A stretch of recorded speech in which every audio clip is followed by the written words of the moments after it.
Hello students, good morning. আজকে আমি বলেছিলাম তোমাদের একটা গদ্য লেখাবো। কবিতাটা শেষ হয়ে গেছে লেখা, এবার একটা পদ্য আমি গদ্য এবার একটা লেখাবো। হচ্ছে তোতা কাহিনী, রবীন্দ্রনাথ ঠাকুরের লেখা তোতা কাহিনী। ঠিক আছে? তা তোতা কাহিনী লেখা গদ্যটা লেখার শুরু করার আগে আমি তোমাদের কবি পরিচিতি বলছি। হ্যাঁ, প্রথমে রবীন্দ্রনাথ ঠাকুর সম্বন্ধে আমরা কিছু তথ্য জেনে নিই, তারপরে আমরা গদ্যটা শুরু করব। ঠিক আছে? রবীন্দ্রনাথ ঠাকুর সবাই জানো। রবীন্দ্রনাথ ঠাকুর তিনি বাংলা ভাষা ও বাংলা সাহিত্যে এক অসাধারণ প্রতিভাবান কবি। কবি হিসাবে তিনি বিশ্বখ্যাতি অধিকার করেছিলেন। কবি হিসাবে তিনি বিশ্বখ্যাতির অধিকারী ছিলেন। কবিতা ছাড়াও সাহিত্যের সকল শাখাতেই তিনি তার অসাধারণ সৃজনশীলতার বিস্ময়কর স্বাক্ষর রেখে গেছেন। শুধু কবিতা হিসাবেই নয়, সাহিত্যকার হিসাবেও তিনি ছিলেন বিস্ময়কর। তার সৃষ্টি বাংলা ভাষা ও সাহিত্যকে বিশ্বের দরবারে প্রতিষ্ঠিত করেছে। তার সৃষ্টি বাংলা ভাষা সাহিত্যকে বিশ্বের দরবারে প্রতিষ্ঠিত করেছিলেন।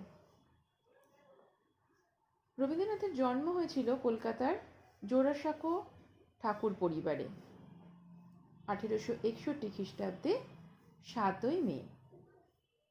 পিতা ছিলেন দেবেন্দ্রনাথ ঠাকুর, মাতা সারদা দেবী। রবীন্দ্রনাথ পিতা মাতার চতুর্থ সন্তান ছিলেন। Oriental seminary, normal school, Bengal academic, Saint Xavier school তার অধ্যয়ন পর্ব চললেও তিনি স্কুলের পাঠ সম্পূর্ণ করেনি। তিনি অনেকগুলো ওরিয়েন্টাল সেমিনারি স্কুল, তারপরে নর্মাল স্কুল, তারপরে বেঙ্গল একাডেমিক, তারপরে সেন্ট জেভিয়ার স্কুলে তিনি পড়াশোনা করলেও পুরোপুরি স্কুলের পাঠ তিনি শেষ করতে পারেননি। স্কুলের প্রথাগত শিক্ষা, যেভাবে স্কুলের শিক্ষা দেওয়া হয়, সেই শিক্ষাটা তিনি নেননি।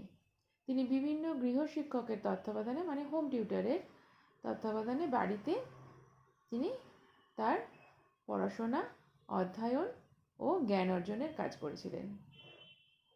তিনি সংস্কৃত, ইংরাজি ও বাংলা ভাষাতে পারদর্শী হয়ে উঠেছিলেন। বিদ্যাচর্চার সঙ্গে সঙ্গে গানের ও আঁকার অসাধারণ নৈপুণ্য অধিকারী তিনি ছিলেন। তিনি তার দাদা যতীন্দ্রনাথ ও বৌদি কাদম্বরী দেবীর সস্নেহ প্রবাহ তার কাব্য সাধনার ক্ষেত্রে উল্লেখযোগ্য ভূমিকা গ্রহণ করেন। ব্যারিস্টারি পড়ার জন্য কবি 17 বছর বয়সে বিলাতে যান।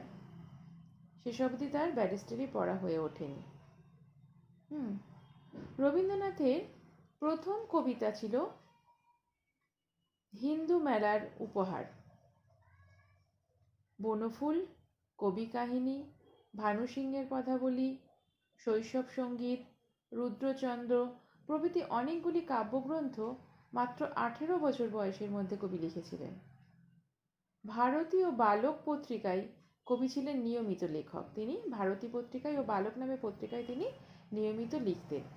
কবির বয়স যখন 22, একাদশ বর্ষীয়া ভবতারিণীর সঙ্গে কবির প্রণয় সূত্রে আবদ্ধ হন। ভবতারিণীর নাম পরিবর্তন করে পরে রাখা হয় মৃণালিনী। ঠাকুর পরিবারের জমিদারি দেখাশোনা করতেন জামাতা সারদা প্রসাদ। তার মৃত্যুর পর জমিদারি দেখার দায়িত্ব কবির ওপরে পড়ে। কিন্তু জমিদারি দেখাশোনার অবসরে উদার প্রকৃতি ও বিভিন্ন মানুষের নিকট কবি আসেন। প্রকৃতি ও মানুষ হাত ধরাধরি করে তার কবিতায় ও অন্যান্য রচনায় স্বচ্ছন্দ ও অবাধ স্থান করে নেন। কবিতা, গান, গল্প, উপন্যাস, প্রবন্ধ, নাটক, অজস্র রচনা বঙ্গভারতীর ভাঙার যে অমূল্য রত্নসম্ভারে পূর্ণ হয়ে ওঠে। রবীন্দ্রনাথের দেশাত্মবোধের প্রেরণা ও প্রত্যক্ষ বা পরোক্ষভাবে জাতীয় আন্দোলনে জুগিয়েছেন অসাধারণ প্রাণশক্তি। বঙ্গভঙ্গ আন্দোলন যখন হয়েছিল, বঙ্গভঙ্গ আন্দোলনের উপলক্ষে তার রচিত বাংলার মাটি বাংলার জল গানটি শুধু ইতিহাস নয়, কবির স্বদেশপ্রেমের সার্থক পরিচয়। ভক্তনাথ যে গানটা লিখেছিলেন বাংলার মাটি বাংলার জল, সেটা সবার মুখে মুখে ছড়িয়ে গেছিল। ইংরেজ শাসন পীড়নের নিষ্ঠুর প্রতিবাদ করতেও কবি দ্বিধাবোধ করেননি। জালিয়ানওয়ালাবাগ হত্যাকাণ্ডের প্রতিবাদে কবি নাইট উপাধি ত্যাগ করেন। রবীন্দ্রনাথ ছিলেন শিক্ষাবিদ। বিদেশি সরকার থেকে প্রবর্তিত নিরস কৃত্রিম শিক্ষার কঠোর সমালোচনা তিনি করেছিলেন।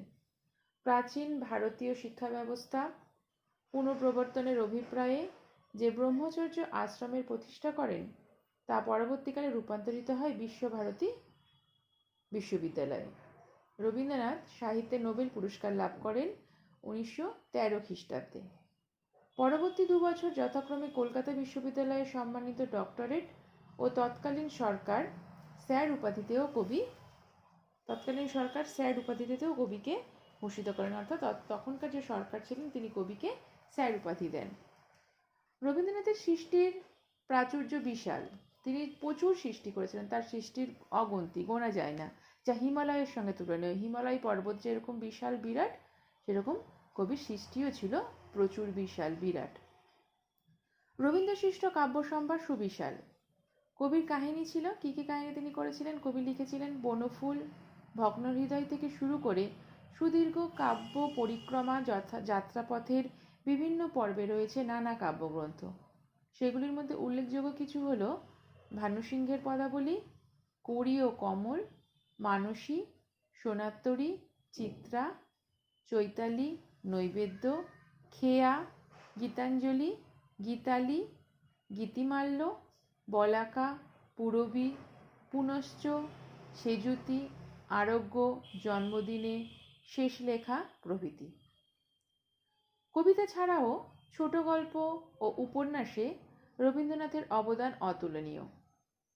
কয়েক খণ্ডে বিভিন্ন গল্পগুচ্ছ ছাড়া রাজর্ষি, চোখের বালি, গোরা, চতুরঙ্গ, শেষের কবিতা প্রভৃতি উপন্যাস তিনি লিখেছিলেন। মুকুট, ডাকঘর, চিরকুমার সভা, মুক্তধারা, রক্তকরবী প্রভৃতি নাটক রবীন্দ্রনাথের অমর সৃষ্টি। নিবন্ধকার রবীন্দ্রনাথ বাংলা সাহিত্যে দিয়েছেন অমূল্য সম্পদ।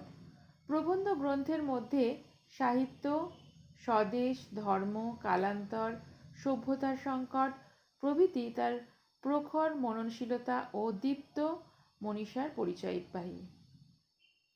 এছাড়া পত্র সাহিত্য ও ভ্রমণ সাহিত্যেও তার লেখনী রয়েছে প্রচুর। ভারতের বাইরে নানা দেশে বেরিয়েছেন রবীন্দ্রনাথ ঠাকুর। যেখানে গেছেন সেখানেই পেয়েছেন অভূতপূর্ব সংবর্ধনা, সম্মান ও সমাদর। ভারত আত্মার প্রতিমূর্তি এই বিশ্বকবি জগৎবাসীকে কেবল ভারতের শাশ্বত মর্মবাণী শুনিয়ে আসেননি, তাদের বিচিত্র জীবনযাত্রার স্বরূপকে দেখেছেন পর্যটকের দৃষ্টিভঙ্গিতে। তার ভ্রমণ কাহিনী গ্রন্থগুলিতে রয়েছে তারই পরিচয়। কবিগুরু রবীন্দ্রনাথের 1941 সালে 7ই আগস্ট প্রয়াণ হয়, অর্থাৎ তিনি মারা যান 1941 সালের 7ই আগস্ট। তারপর 50 বছরের অধিক সময় অতিবাহিত। এই দীর্ঘ ব্যবধানের সাহিত্যাকারে প্রতিভার পরিকল্পনা হওয়া দূরের কথা, আরও প্রদীপ্ত, আরও দীপ্যমান হয়েছে। অর্থাৎ কবি সাহিত্য আজও আমাদের মনে, আজও আমাদের হৃদয়ে, আজও আমাদের হৃদয়ের মধ্যে গাঁথা হয়ে গেছে। ঠিক আছে, এটা আমরা জানলাম রবীন্দ্রনাথ সম্বন্ধে, তেনার জন্ম, মৃত্যু, কাব্য সাধনা, কাব্য পরিচিতি জানলাম। এবার আমরা লিখব যে মূল গদ্যটা, তোতা কাহিনীর বিষয়বস্তু। এখানে তো পুরো বইটা তোমাদের পড়তে হবে ভালো করে। যাদের কাছে বই নেই তাদের জন্য আমি আজকে এতটুকুই থাক। যাদের কাছে বই নেই তাদের জন্য আমি কালকে গদ্যের বিষয়টা সংক্ষেপে তোমাদের সঙ্গে আমি আলোচনা করব, সংক্ষেপে বলে দেব। তারপরে আমরা এটার কিছু অর্থ, ব্যাখ্যা, বড় প্রশ্ন, ছোট প্রশ্ন আমরা লেখা শুরু করব। আজকে আর এই পর্যন্তই থাকলো। কালকে আমরা তোতা কাহিনীর বিষয়বস্তু জানব, যে মূল বিষয় তোতা কাহিনী কী, গল্পটা কী, সেটা আমরা জানব। আজকে এত অবধি। Thank you.